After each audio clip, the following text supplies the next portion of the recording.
And hi, I am Phoebe Blamey, and welcome to the Happy Money Journey podcast. I am so happy to see you here today. Thank you so much for joining me.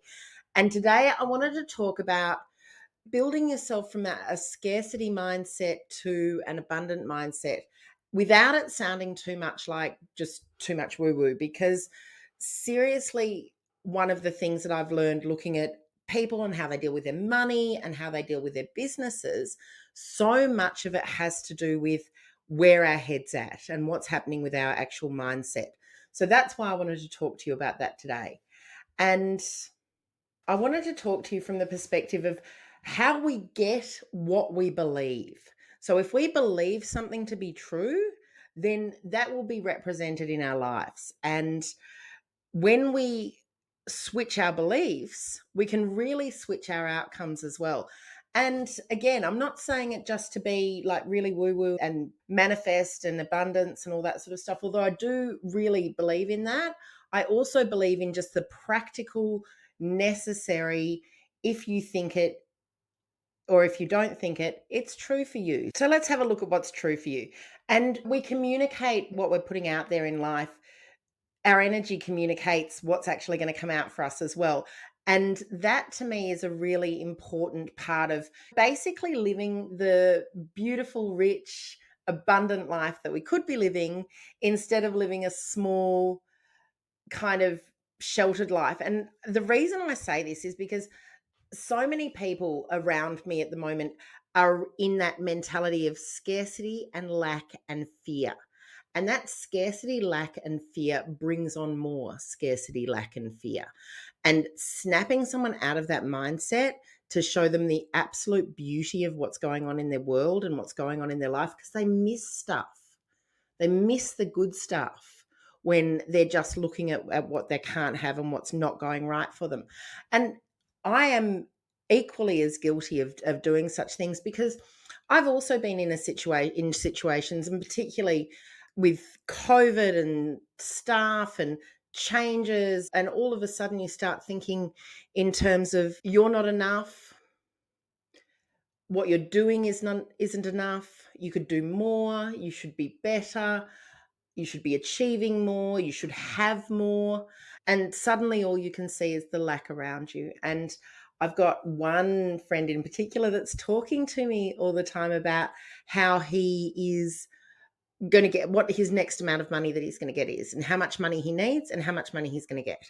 And he keeps on this path of, I need $2,000. Oh, this person's going to pay me $2,000. I need $4,000. This person's going to pay me $4,000. And it just keeps jumping around, and it never seems to be something that he can see is going to come in some sort of flow. And it's interesting because when he asks me about speaking or something that he's doing, and he's all about how much he's charging and how much he's going to get out of it. And I've paused him a couple of times and just said, hey mate, you're looking at things like that, but what are you actually going to give them? What's their return on investment for having you as their, and I don't want to give too much away, but let's say their coach or their mentor or their life partner or whatever he's up to. But, and I don't want to give too much away about what he does, but let's say he's a speaker and facilitator, just for instance, and he is going out to facilitate, but he's much more about how much he's charging than what he's actually giving and getting in return. So I think I want to say, when I speak to him, I feel like he's missed the boat on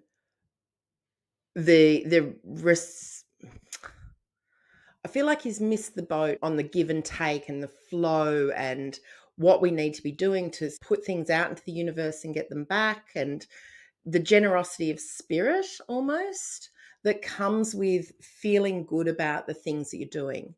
And when we're in that scarcity, lack, and fear, we tend to not have that level of generosity of spirit. We tend to be quite grabby and holding on to what we've got. And if you imagine that as grabbing a wad of sand and then holding it as tightly as you can, most of it will slip through your fingers. So you miss it, right? And I remember being in that situation back in 2009 when I was going through my business breakup, and just the fear of what's going to happen next, and that horrible feeling of scarcity. And there are some signs that I can now see that just happen to people. So the first one is that someone who's feeling that scarcity and lack is counting their money all the time.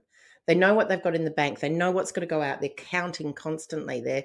I've got $2,000 to pay rent with, and I've got $3,000 in the bank. And if I pay the $2,000 rent, then, and it's tiny amounts of, not that I'm saying $2,000 is tiny, but it's tiny amounts of, I've got this, but I've got to give this, but I've got this, and then this will happen.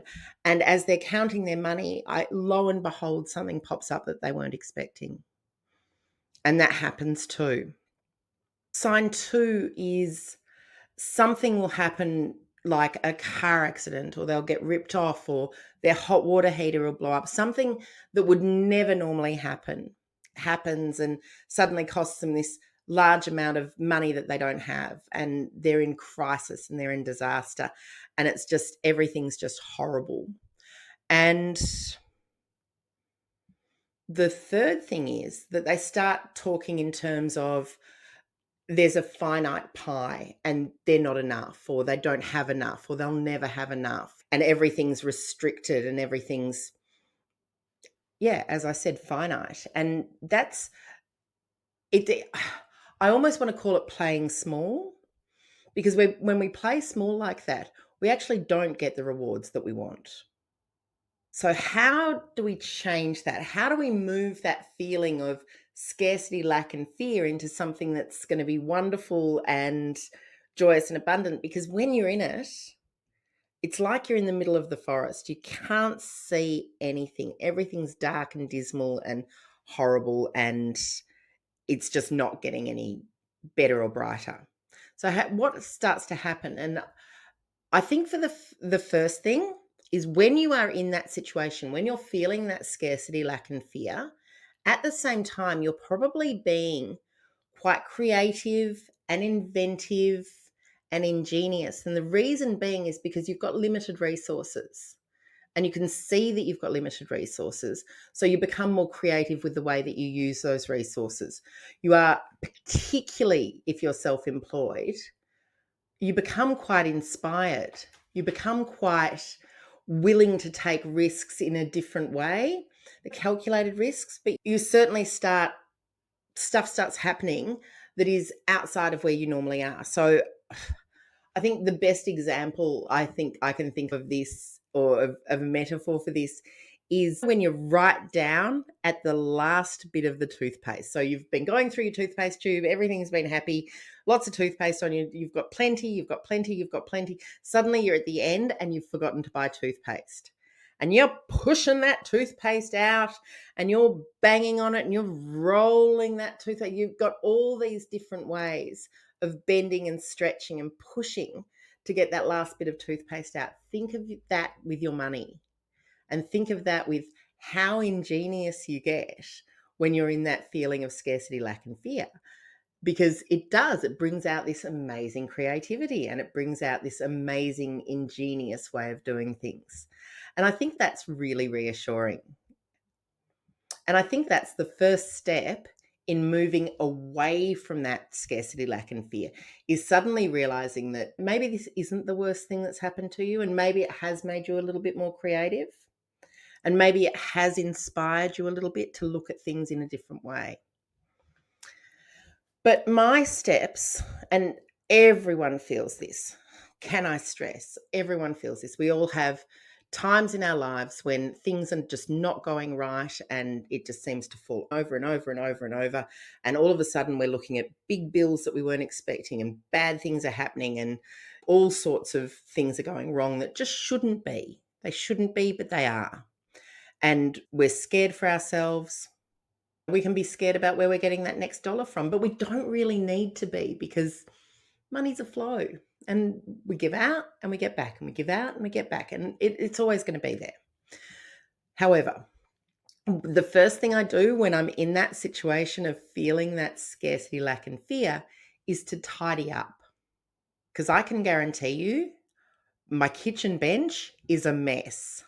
I haven't put my clothes away. I'm not self-caring, and I'm not looking after myself. because I'm running on this adrenaline stress. So, first thing, tidy up. Start taking a bit of pride in your home, in your environment.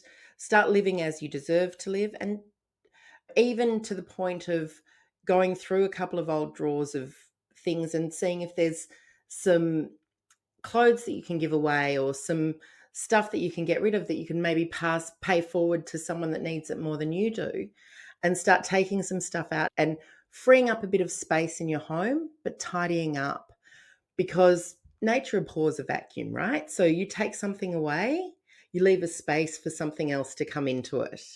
So tidying up to me works absolutely brilliantly as a start to finding my way to gratitude, abundance, joy, all of that sort of stuff. My next, and if you're super tidy, I'm not, but if you're super tidy, maybe that's not your thing, but maybe there's something within there that you can find. Maybe it's going through a closet and giving away some stuff, or just clearing a space somewhere in your home. And as you're tidying your home, start tidying your money. So start looking at the things that have got a little bit messy. You might have a couple of missed payments on a credit card or a personal loan. You might have forgotten to pay a bill somewhere and you just don't have the money to pay it. So start tidying that stuff up as well. And by tidying up, just grabbing it, taking responsibility for it, making the phone call that says, I'm sorry, I'm not going to be able to pay you today. I'm going to need to pay you tomorrow or next week or next month. Because in time, you will have the money to pay for that thing that you used or that thing that you bought. So it's very much a matter of that. And if you've got yourself in a big hole, speak to someone, speak to a financial counselor, but tidy that stuff up. But if you're in business and you've got suppliers that are waiting to be paid, same thing. They'll understand much better if you can just give them a little bit and start making moves toward getting rid of any debts that you've got. As I said, it happens to everyone. It's probably happened to them if they're in business for themselves. Everyone has a moment. And if it hasn't happened to them yet, I'm sure it will. So tidy up and then start to find some things that you're grateful for. Some things that light you up even. Some things that you like in life. Just little things, tiny little things. Having a drink with a friend, sitting out and looking over the ocean, even if it's only one wine. Just find something. Find a walk in the park with the dogs. Find some friends around you that are doing something that doesn't cost anything even. Call a friend and talk to them on the phone for half an hour. Small things make a big difference. So find those things that you're grateful for in your life that bring you joy and do one or two of them. Remember, you're trying to pull yourself out of a hole. So this is a good way of doing it. I know when I get into that headspace, I don't really feel like talking to anyone. And I almost have to force myself to ring someone and just make a connection. And I get off the phone from making that connection. And even if I haven't said very much and I've just listened to them talk, I feel so much better, because we're a communal people. We need other people around us.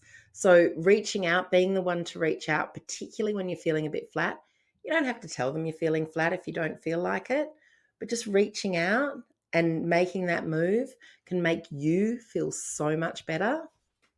And then know in your heart that this shall pass. You are not going to feel like this forever. This is something that is happening to you at the moment. But moments pass, things change. Something always happens that makes everything okay again, right? Something will change and everything will change with it. And that feeling of scarcity, that feeling of lack, that feeling of fear suddenly starts to go, and you suddenly can't remember that it was even ever there. If you're feeling that way at the moment, or if you've ever felt that way in the past, or you've just come across this podcast and what an amazing coincidence, you just happen to be feeling that way, I want you to do one thing from my 3 cures and just tidy your house, tidy your money, or find something that you're grateful for and do something that brings you joy. and then sit down and know that this will pass, and you'll feel so much better about things. And all of a sudden, and all of a sudden, as you're going through life, you'll suddenly just get green lights everywhere. Magic will start to happen all over you. Suddenly, someone will remember that they owed you $100 that you had completely forgotten about. Someone will pay, you'll scratch a Tats Lotto ticket and you'll win $20. Like, something will come up that will just give you that little bit of a lift. And suddenly, through those dark, dark clouds, you'll start to see some light and some joy. But it all starts with you. So whatever you're going to do something to shake it off and get out there and start feeling the joy again.